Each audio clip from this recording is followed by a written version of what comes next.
Hay un común denominador entre este partido que pierde México con Colombia y con el partido del día sábado que le ganan a Perú. Y es básicamente que la Tri se planta bien en el primer tiempo, pero repentinamente en la segunda parte ya no quieren jugar más. Es un cambio significativo en el equipo del Tata, pero a diferencia de Perú, Colombia sí lleva más jerarquía individual y por escándalo. Colombia sí va a fabricar los goles que la bicolor no pudo hacer en estos segundos tiempos. 45 minutos tardó Lorenzo para hacer los cambios respectivos que le darían el triunfo a Colombia. Salieron Alzate, Falcao y James Rodríguez, entraron Carrascal, Sinisterra y Rafael Santos Borré, los tres de un nivel superlativo y que le darían nuevos aires a esta selección Colombia, con dominio absoluto en todo el segundo tiempo. Se lo comieron de pies a cabeza al Tri, que no tuvo reacción alguna tras llevar una ventaja de 2-0. En la alineación Colombia cambió toda la defensa y mediocampo que había usado contra Guatemala. Lo único que se quedó intacto fue la ofensiva con Luis Díaz, James Rodríguez, Cuadrado y Falcao, ciertamente de muy bajo rendimiento. En el lado mexicano se repitieron Henry Martin, Charly Rodríguez, Moreno, Meme Ochoa y Kevin Álvarez, que fue de los más sobresalientes en el partido contra Perú.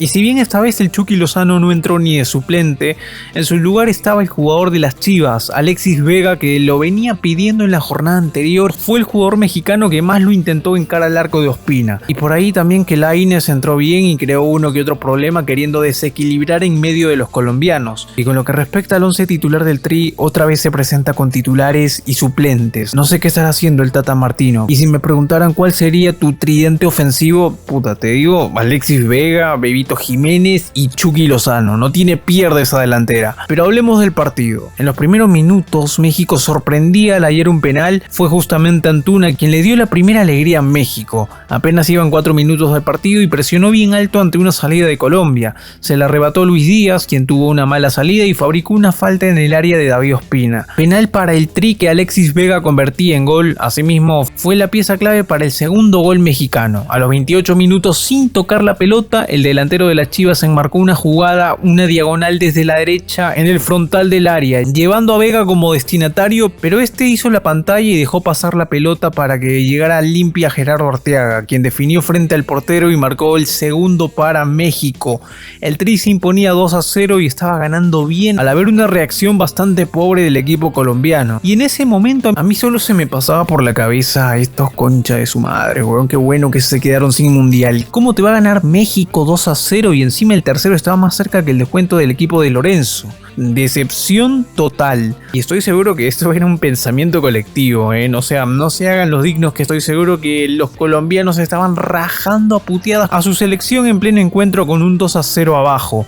Ya para el entretiempo, Lorenzo hizo una buena lectura de la ofensiva y los cambios acertados para ver cómo podía equiparar esto. Y así fue que a Colombia le bastaron 5 minutos para empatar el partido, gracias a los cambios, pero sobre todo a Luis Sinisterra, quien convirtió 2 goles en ese lapso e igualó el resultado. A los 48, gracias a un tiro de esquina cobrado por Cuadrado desde la derecha, excelso cabezazo del delantero de Leeds United para descontar. Fue la primera llamada de los colombianos. Acá quiero hacer un alto y traer a colación aquella consigna popular en el fútbol que decía que el 2-0 es el resultado más peligroso, más engañoso también dicen. ¿Y por qué lo dicen? Básicamente porque un 2-0, dicho por técnicos y futbolistas, es un resultado que genera demasiada confianza y al final resulta muy difícil de manejar. El problema se arma cuando ese 2-0 se convierte en 2-1. A partir de ahí el estado de ánimo pasa al lado del adversario, es un momento cumbre.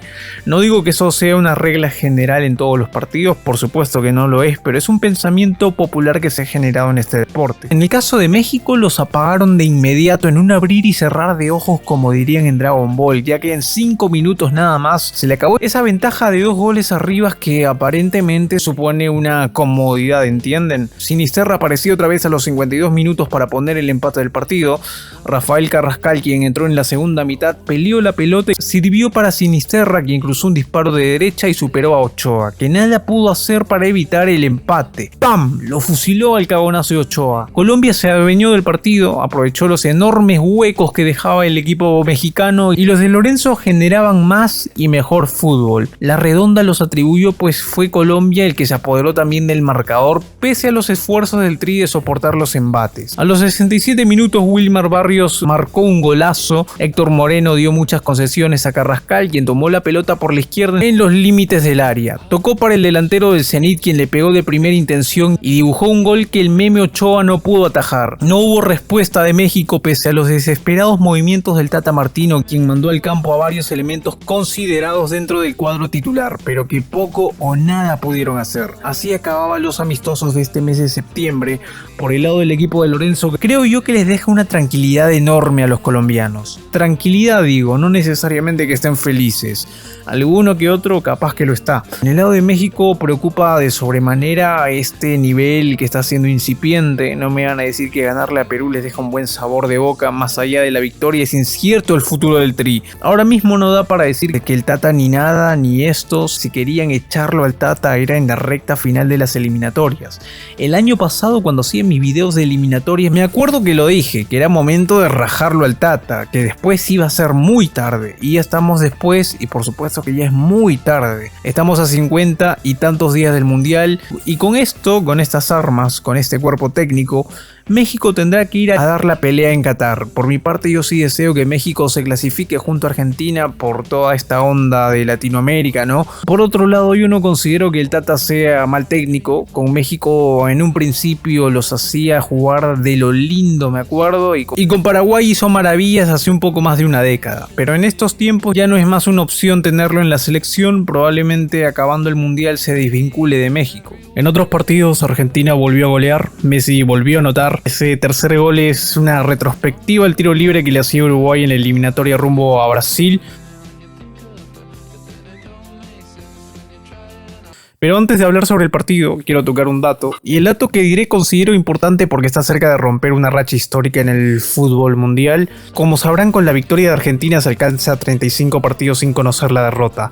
¿A cuántos partidos está la escaloneta de la selección con el mayor invicto en la historia del fútbol? Para empezar les digo que ayer acaba de empatar a Brasil y España, cuyos registros llegaban a 35. En el lado de Brasil se dio en el periodo de 1993 al 96, era la selección de Romario. Y en el lado de España se daba entre el 2007 y el 2009. No me acuerdo si era la selección del Bosque o de Aragonés. Sí, creo que era de Aragonés, del Bosque venía después.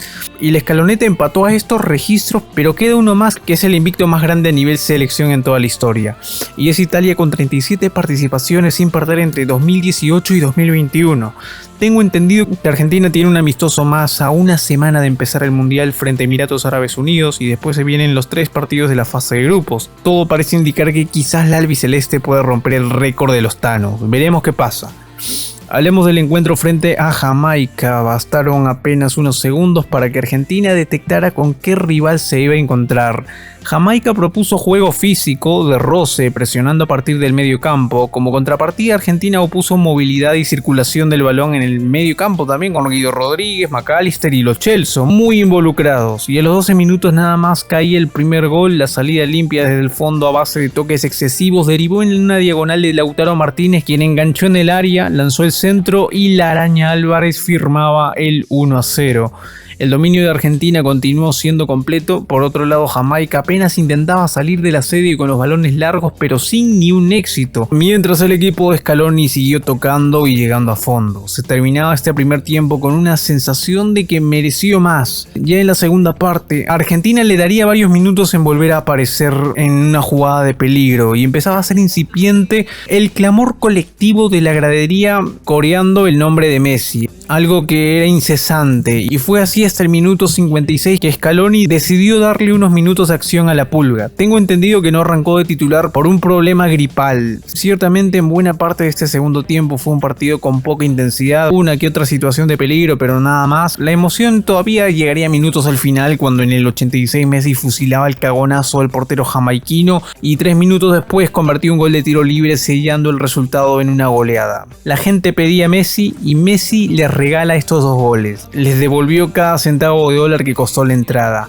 Muy aparte de la sobresaliente participación de Lionel, no veo mucho para comentar. Ciertamente el Dibu Martínez casi ni tuvo trabajo porque no lo exigieron. Buen partido del Cuti Romero y Otamendi seguros en la saga. Giovanni Lo Celso era lo mejor antes de la entrada de Lionel Messi. Bueno, último partido entre selecciones de Conmebol, Perú contra El Salvador. Predecible que la bicolor le iba a ganar esta selección y les tengo que decir algo. Tengo un prejuicio fuerte con las selecciones selecciones de Centroamérica. En este caso con El Salvador no sabía que les gustaba tanto el fútbol. Me sorprendí al ver el estadio lleno de salvadoreños, parecían locales y no sabía que también la revivían con este deporte. Ciertamente en este continente solo vinculo al fútbol con Sudamérica y México, que Centroamérica, no sé, debe ser más para el béisbol y esos deportes, ¿no? Son prejuicios míos nada más, capaz que estoy hablando desde el desconocimiento porque no sé qué tan arraigado está el fútbol en esos sitios. Bueno, Perú aplastó esta selección a base de puros suplentes en el once inicial. Como les decía en el video anterior, son amistosos para probar.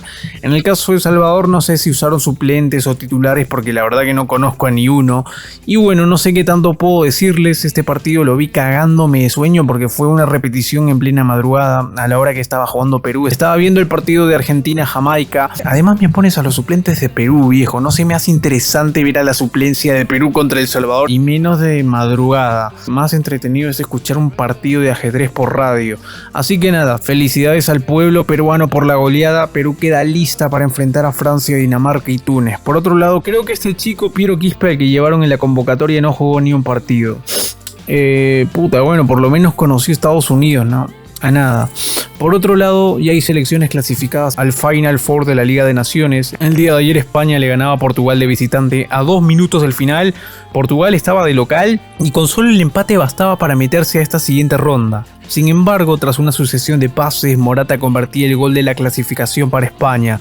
Nadie lo referenció mientras él se acomodaba. Desconcentración total de Portugal, que al final, pese a los intentos de buscar el empate en el tiempo de descuento, el marcador no se volvió a mover. La participación de Cristiano Ronaldo fue decreciente en este partido. No es novedad para nadie que el bicho ya no es el mismo jugador determinante que era hace unos años. La edad está pasando factura. En lo que algunos podíamos pensar en la reencarnación de Puskás, se termina esfumando. Italia vence 2-0 a Hungría con goles de Raspadori y Federico Di Marco. Países Bajos clasifica al Final Four tras vencer por la mínima diferencia a la selección de Bélgica. Van Dijk anotaba tras un córner por el sector izquierdo, lo que lo ubicaba 6 puntos arriba de la tabla. Ciertamente, hasta perdiendo por la mínima diferencia era más que suficiente para ver a Países Bajos en esta instancia. Países Bajos clasifica a la siguiente ronda con 16 unidades, siendo el puntaje más alto de la Liga de Naciones en fase de grupos. El día domingo venció de visitante 3-1 a Austria, lo que bastaba para meterse a esta siguiente ronda por un punto arriba de los daneses, que pese a ganarle a Francia no pudieron meterse a esta segunda fase. Bueno gente, eso fue todo por hoy. Se suscriben, denle a la campana y a todas las notificaciones. A toditas. Ahora sí, chao.